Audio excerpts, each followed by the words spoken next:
রাজশাহীর নওদাপাড়া আমচত্বর মোড়ে ট্রাক ও বাস ড্রাইভারের মারামারিকে কেন্দ্র করে রাস্তা অবরোধ করেছেন বাস শ্রমিকরা। শুক্রবার সন্ধ্যায় রাস্তায় বাস রেখে রাস্তা অবরোধ করেন তারা। এতে কিছুক্ষণের জন্য সড়কে যান চলাচল বন্ধ হয়ে যানজট তৈরি হয়। আমরা সকালবেলা যখন আমার বন্ধুর মুখে ভাতে আমরা যখন যাই, তখন টার্মিনালের ওপরে ওই ট্রাক আর বাস আমরা যখন উঠছি তখন ট্রাক দুইটা তারা আসে। তারা আসার পরে সিগন্যাল দেওয়া হয়েছে, সিগন্যালটা মান্য করেনি। মান্য না করার কারণে যখন ওদের দু কথা হয়েছে, ভাই আপনি দাঁড়ালেন না কেন, কিসের জন্যে? তো যখন ওই বাসালাও ধরেন গালিগালাজ করেছে, টাকালাও গালিগালাজ করেছে। দুজনে যখন গালিগালাজ হয়েছে তখন দুজনাকে বুঝায়, মানে আমি বললাম যে ভাই আপনারা চলে যান, আমরাও চলে গেলাম। আমরা যখন চলে আসি তখন ওই যে দুইটা ডাম গাড়ি ছিল, তখন ওই দুই ডাম গাড়ি ওই একজন তাইরা এসে ওই বাসকে চাপ দেয়।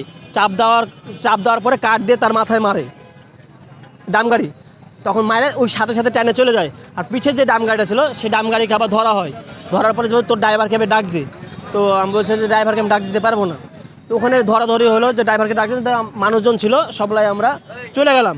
আমরা যখন চলে যাই, আমাদের যখন মুখে ভাত হয়েছে, আমরা অনুষ্ঠান করার পরে বাঘা চারখানে যখন চলে আসি, আমরা মসজিদ থেকে চলে আসি, তখন আমাদেরকে তালতলার কাছে প্রায় 15 থেকে 20টা মোটর সাইকেলের মতন আরও অনেক কিছু দিয়ে ব্রেকেট দিয়েছে।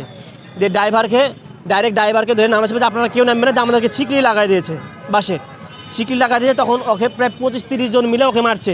পরবর্তীতে বাঘা মাজার থেকে মুখে ভাত অনুষ্ঠান শেষে ফেরার পথে বাঘা থানাধীন বানেশ্বর তালতলা নামক স্থানে ডামট্রাক ড্রাইভার বাস ড্রাইভার রমজান আলীকে মারপিট করে আহত করেন।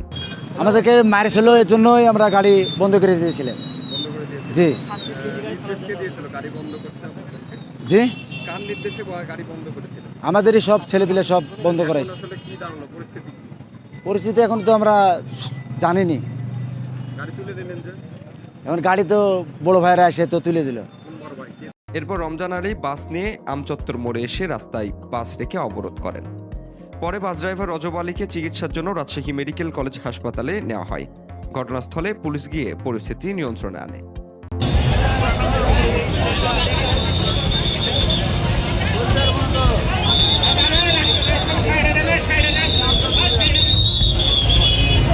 উত্তরভূমি ডেস্ক, রাজশাহী।